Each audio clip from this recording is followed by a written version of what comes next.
सीधे रुख करेंगे प्रधानमंत्री नरेंद्र मोदी का, जो कि इस वक्त मन की बात कर रहे हैं। हमसे एक बार फिर आपके बीच, अपने परिवारजनों के बीच आया हूं।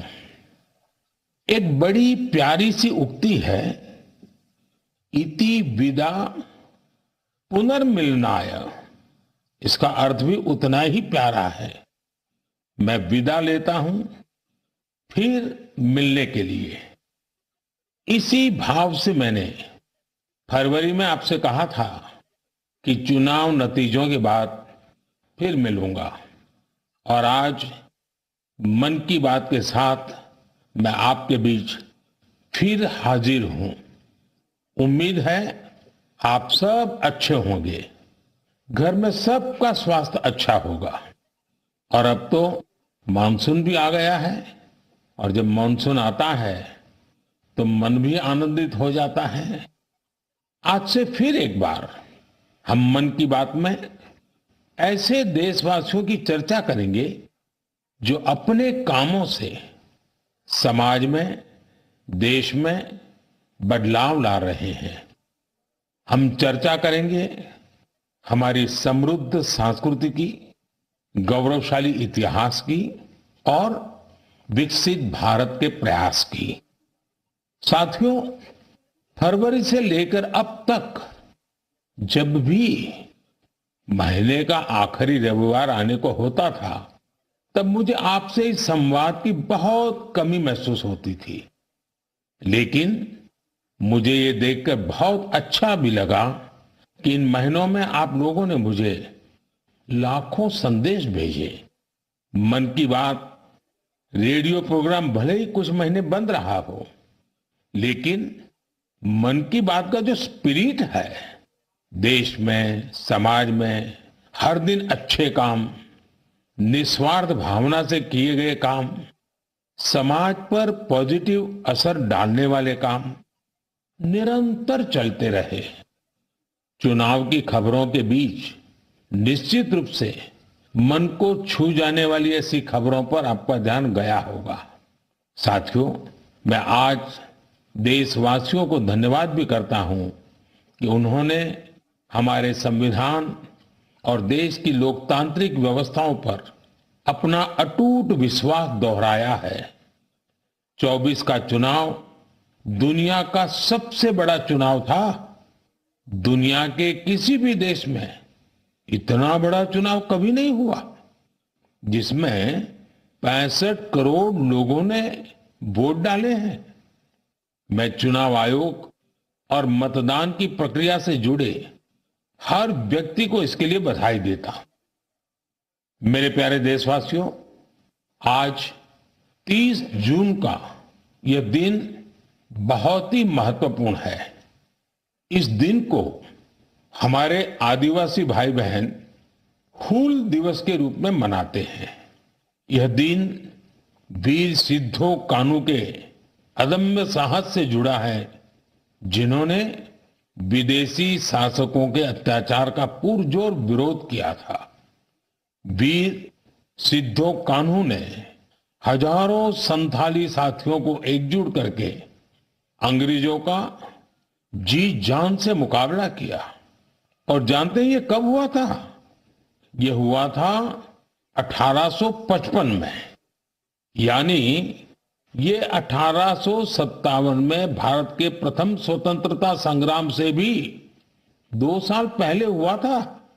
तब झारखंड के संथाल परगना में हमारे आदिवासी भाई बहनों ने विदेशी शासकों के खिलाफ हथियार उठा लिया था। हमारे संथाली भाई बहनों पर अंग्रेजों ने बहुत सारे अत्याचार किए थे। उन पर कई तरह के प्रतिबंध भी लगा दिए थे। इस संघर्ष में अद्भुत वीरता दिखाते हुए वीर सिद्धो और कान्हू शहीद हो गए। झारखंड की भूमि के इन अमर सपूतों का बलिदान आज भी देशवासियों को प्रेरित करता है। आइए सुनते हैं संथाली भाषा में इन्हें समर्पित एक गीत का अंश।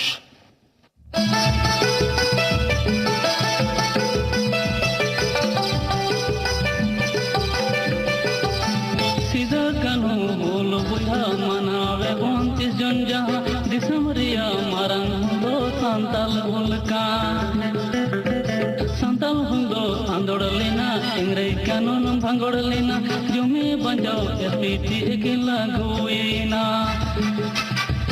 जंगारे पएगा साड़ी कने झाम जा उनको बोले बुझा बोले बोले। मेरे प्यारे साथियों, अगर मैं आपसे पूछूं कि दुनिया का सबसे अनमोल रिश्ता कौन सा होता है, तो आप जरूर कहेंगे मां। हम सबके जीवन में मां का दर्जा सबसे ऊंचा होता है। मां हर दुख सहकर भी अपने बच्चे का पालन पोषण करती है। हर मां अपने बच्चे पर हर स्नेह लुटाती है। जन्मदात्री मां का ये प्यार हम सब पर एक कर्ज की तरह होता है जिसे कोई चुका नहीं सकता। मैं सोच रहा था, हम मां को कुछ दे तो सकते नहीं, लेकिन और कुछ कर सकते हैं क्या?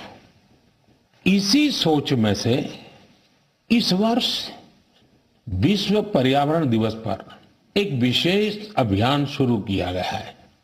इस अभियान का नाम है एक पेड़ मां के नाम। मैंने भी एक पेड़ अपनी मां के नाम लगाया है। मैंने सभी देशवासियों से, दुनिया के सभी देशों के लोगों से ये अपील की है कि अपनी मां के साथ मिलकर या उनके नाम पर एक पेड़ जरूर लगाएं। और मुझे ये देखकर बहुत खुशी है कि मां की स्मृति में या उनके सम्मान में पेड़ लगाने का अभियान तेजी से आगे बढ़ रहा है। लोग अपनी मां के साथ या फिर उनकी फोटो के साथ पेड़ लगाने की तस्वीरों को सोशल मीडिया पर साझा कर रहे हैं। हर कोई अपनी मां के लिए पेड़ लगा रहा है, चाहे वो अमीर हो या गरीब, चाहे वो कामकाजी महिला हो या गृहिणी।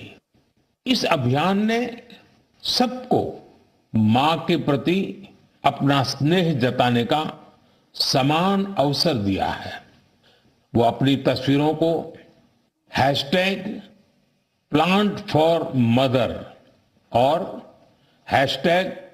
#एक पेड़ मां के नाम इसके साथ साझा करके दूसरों को प्रेरित कर रहे हैं। साथियों, इस अभियान का एक और लाभ होगा। धरती भी मां के समान हमारा ख्याल रखती है। धरती मां ही हम सबके जीवन का आधार है। इसलिए हमारा भी कर्तव्य है कि हम धरती मां का भी ख्याल रखें।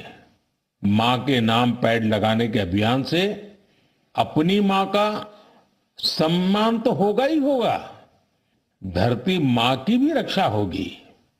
पिछले एक दशक में भारत में सबके प्रयास से वन क्षेत्र का अभूतपूर्व विस्तार हुआ है। अमृत महोत्सव के दौरान देश भर में 60,000 से ज्यादा अमृत सरोवर भी बनाए गए हैं। अब हमें ऐसे ही मां के नाम पर पेड़ लगाने के अभियान को गति देनी है।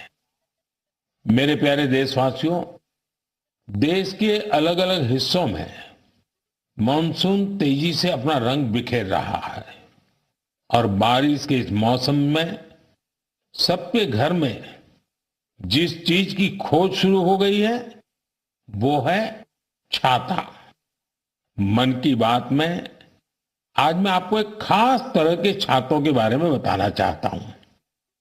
ये छाते तैयार होते हैं हमारे केरला में। वैसे तो केरला की संस्कृति में छातों का विशेष महत्व है। छाते वहां कई परंपराओं और विधि विधान का अहम हिस्सा होते हैं। लेकिन मैं जिस छाते की बात कर रहा हूं वो है कार्थुम्बी छाते, और इन्हें तैयार किया जाता है केरला के अट्टापडी में। ये रंग बिरंगे छाते बहुत शानदार होते हैं और खासियत ये कि इन छातों को केरला की हमारी आदिवासी बहनें तैयार करती हैं। आज देश भर में इन छातों की मांग बढ़ रही है। इनकी ऑनलाइन बिक्री भी हो रही है। इन छातों को वट्टालक्की सहकारी कृषि सोसाइटी की देखरेख में बनाया जाता है। इस सोसाइटी का नेतृत्व हमारी नारी शक्ति के पास है। महिलाओं के नेतृत्व में अट्टापड़ी के आदिवासी समुदाय ने एंटरप्रेन्योरशिप की अद्भुत मिसाल पेश की है। इस सोसाइटी ने एक बैम्बू हैंडीक्राफ्ट यूनिट की भी स्थापना की है। अब ये लोग एक रिटेल आउटलेट और एक पारंपरिक कैफे खोलने की भी तैयारी में है। इनका मकसद सिर्फ अपने छाते और अन्य उत्पाद बेचना ही नहीं है, बल्कि ये अपनी परंपरा, अपनी संस्कृति से भी दुनिया को परिचित करा रहे हैं। आज कार्थुम्बी छाते केरला के एक छोटे से गांव से लेकर मल्टीनेशनल कंपनियों तक का सफर पूरा कर रहे हैं। लोकल के लिए वोकल होने का इससे बेहतरीन उदाहरण और क्या होगा। मेरे प्यारे देशवासियों, अगले महीने इस समय तक पेरिस ओलंपिक शुरू हो चुके होंगे। मुझे विश्वास है कि आप सब भी ओलंपिक खेलों में भारतीय खिलाड़ियों का उत्साह बढ़ाने का इंतजार कर रहे होंगे। मैं भारतीय दल को ओलंपिक खेलों की बहुत बहुत शुभकामनाएं देता हूं। हम सबके मन में टोक्यो ओलंपिक की यादें अब भी ताजा हैं। टोक्यो में हमारे खिलाड़ियों के प्रदर्शन ने हर भारतीय का दिल जीत लिया था। टोक्यो ओलंपिक के बाद से ही हमारे एथलीट्स पेरिस ओलंपिक की तैयारियों में जी जान से जुटे हुए थे। सभी खिलाड़ियों को मिला दे तो इन सब ने करीब 900 इंटरनेशनल कंपटीशन में हिस्सा लिया है। ये काफी बड़ी संख्या है। साथियों, पेरिस ओलंपिक में आपको कुछ चीजें पहली बार देखने को मिलेगी। शूटिंग में हमारे खिलाड़ियों की प्रतिभा निखर कर सामने आ रही है। टेबल टेनिस में मैन और विमेन दोनों टीमें क्वालिफाई कर चुकी हैं। भारतीय शॉटगन टीम में हमारी शूटर बेटियां भी शामिल है। इस बार कुश्ती और घुड़सवारी में हमारे दल के खिलाड़ी उन कैटेगरीज में भी कम्पीट करेंगे जिनमें पहले वे कभी शामिल नहीं रहे। इससे आप ये अनुमान लगा सकते हैं कि इस बार हमें खेलों में अलग लेवल का रोमांच नजर आएगा। आपको ध्यान होगा, कुछ महीने पहले वर्ल्ड पारा एथलेटिक्स चैंपियनशिप में हमारी बेस्ट परफॉर्मेंस रही है। वहीं चेस और बैडमिंटन में भी हमारे खिलाड़ियों ने परचम लहराया है।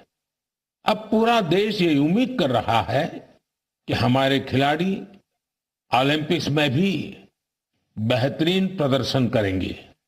इन खेलों में मेडल्स भी जीतेंगे और देशवासियों का दिल भी जीतेंगे। आने वाले दिनों में मुझे भारतीय दल से मुलाकात का अवसर भी मिलने वाला है। मैं आपकी तरफ से उनका उत्साहवर्धन करूंगा। और हाँ, इस बार हमारा हैशटैग चीयर फॉर भारत है। इस हैशटैग के जरिए हमें अपने खिलाड़ियों को चीयर करना है, उनका उत्साह बढ़ाते रहना है। तो मोमेंटम को बनाए रखिए। आपका ये मोमेंटम भारत का मैजिक दुनिया को दिखाने में मदद करेगा। मेरे प्यारे देशवासियों, मैं आप सभी के लिए एक छोटी सी ऑडियो क्लिप प्ले कर रहा हूं। रेडियो क्वेट FM 93.3 से हिंदी शो नमस्ते कुवैत।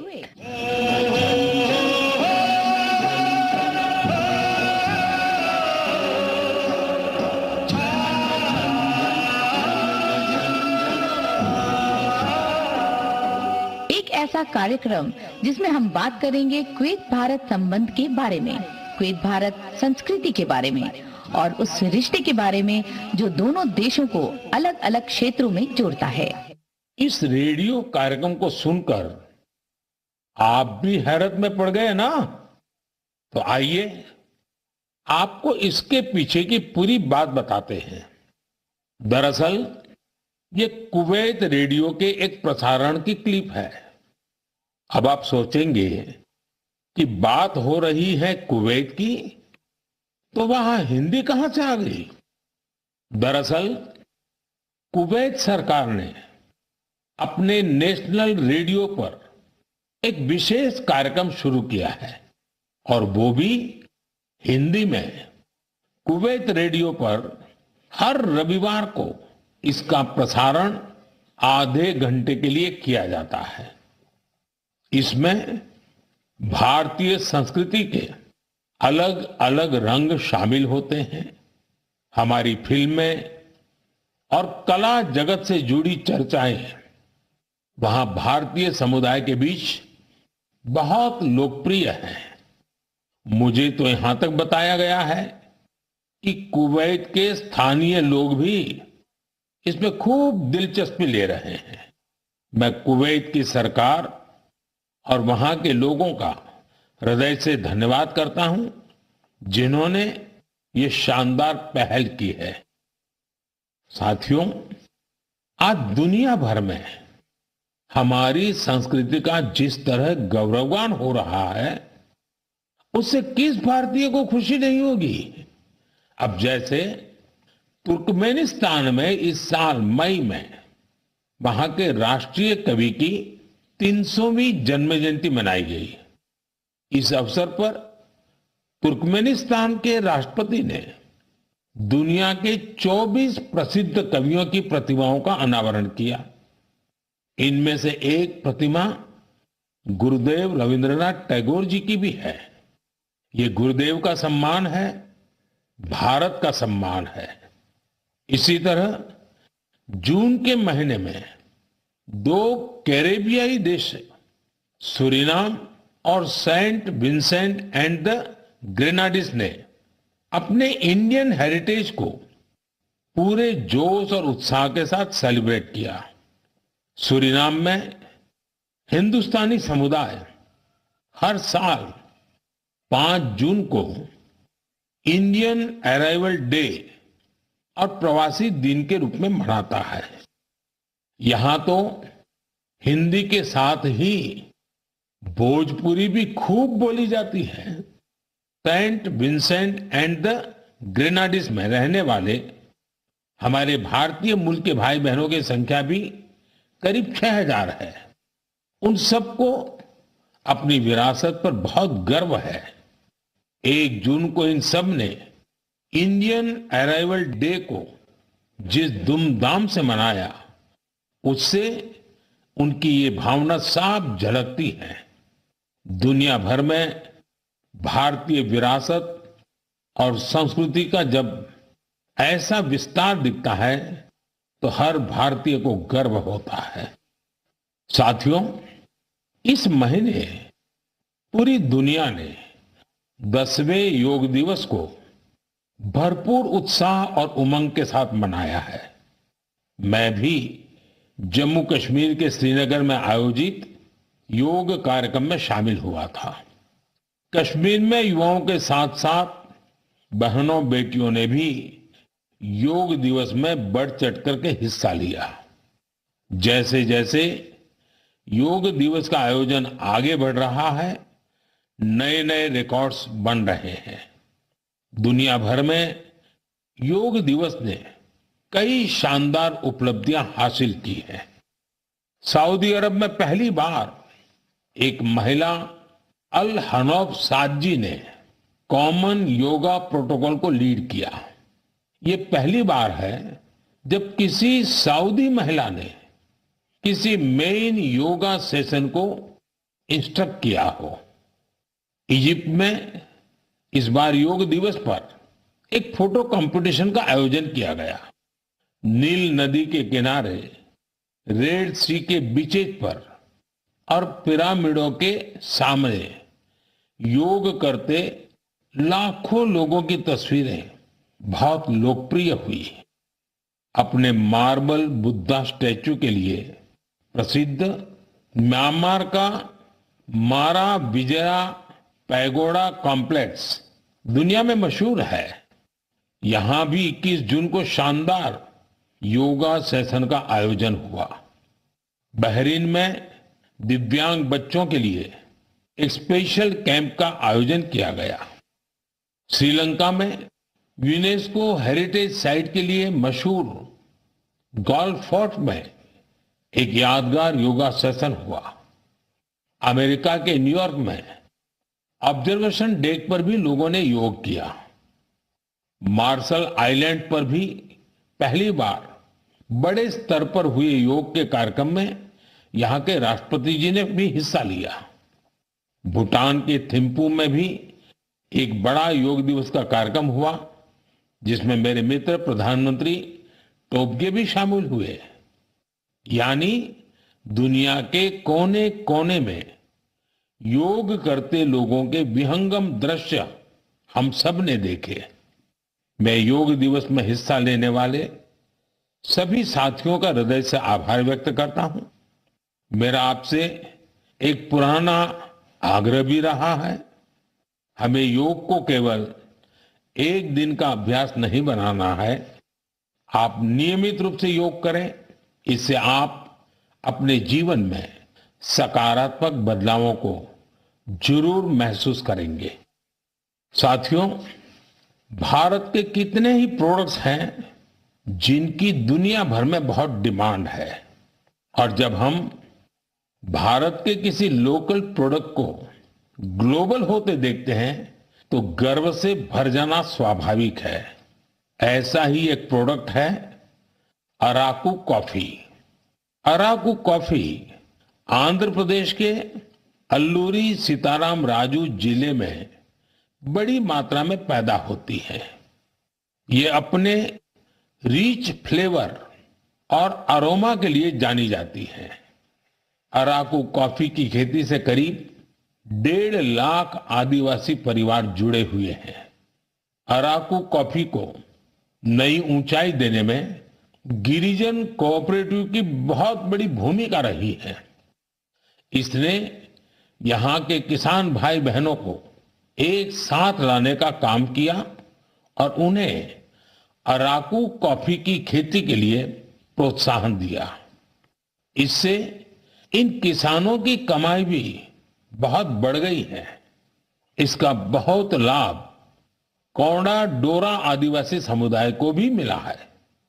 कमाई के साथ साथ उन्हें सम्मान का जीवन भी मिल रहा है। मुझे याद है एक बार विशाखापत्तनम में आंध्र प्रदेश के मुख्यमंत्री चंद्रबाबू नायडू गारू के साथ मुझे इस कॉफी का स्वाद लेने का मौका मिला था। इसके टेस्ट की तो पूछिए ही मत, कमाल की होती है कॉफी। अराकू कॉफी को कई ग्लोबल अवार्ड्स मिले हैं। दिल्ली में हुई G20 समिट में भी कॉफी छाई हुई थी। आपको जब भी अवसर मिले आप भी अराकू कॉफी का आनंद जरूर लें। साथियों, लोकल प्रोडक्ट को ग्लोबल बनाने में हमारे जम्मू कश्मीर के लोग भी पीछे नहीं हैं। पिछले महीने जम्मू कश्मीर ने जो कर दिखाया है वो देश भर के लोगों के लिए भी एक मिसाल है। यहां के पुलवामा से स्नो पीज की पहली खेप लंदन भेजी गई। कुछ लोगों को ये आइडिया सूझा कि कश्मीर में उगने वाली एक्सोटिक वेजिटेबल्स को क्यों न दुनिया के नक्शे पर लाया जाए। बस फिर क्या था, चकुरा गांव के अब्दुल राशिद मीर जी इसके लिए सबसे पहले आगे आए। उन्होंने गांव के अन्य किसानों की जमीन को एक साथ मिलाकर स्नो पीज उगाने का काम शुरू किया और देखते ही देखते स्नो पीज कश्मीर से लंदन तक पहुंचने लगी। इस सफलता ने जम्मू कश्मीर के लोगों की समृद्धि के लिए नए द्वार खोले हैं। हमारे देश में ऐसे यूनिक प्रोडक्ट्स की कमी नहीं है।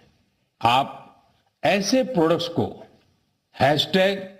#myproductmypride के साथ जरूर शेयर करें। मैं इस विषय पर आने वाले मन की बात में भी चर्चा करूंगा।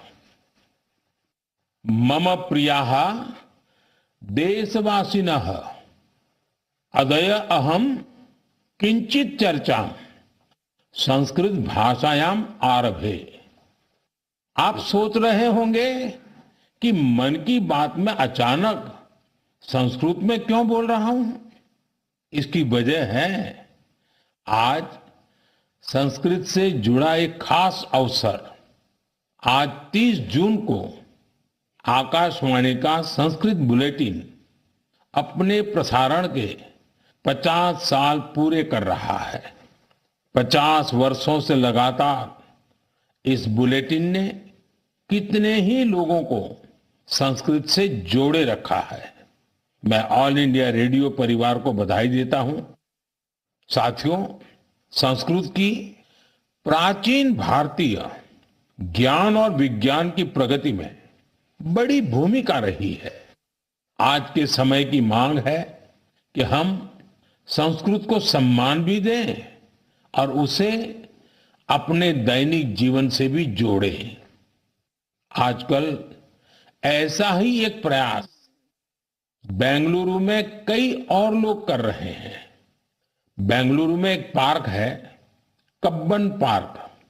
इस पार्क में यहाँ के लोगों ने एक नई परंपरा शुरू की है। यहाँ हफ्ते में एक दिन हर रविवार बच्चे, युवा और बुजुर्ग आपस में संस्कृत में बात करते हैं। इतना ही नहीं, यहाँ वाद विवाद के कई सेशन भी संस्कृत में ही आयोजित किए जाते हैं। इनकी इस पहल का नाम है संस्कृत वीकेंड। इसकी शुरुआत एक वेबसाइट के जरिए समष्टि गुब्बी जी ने की है।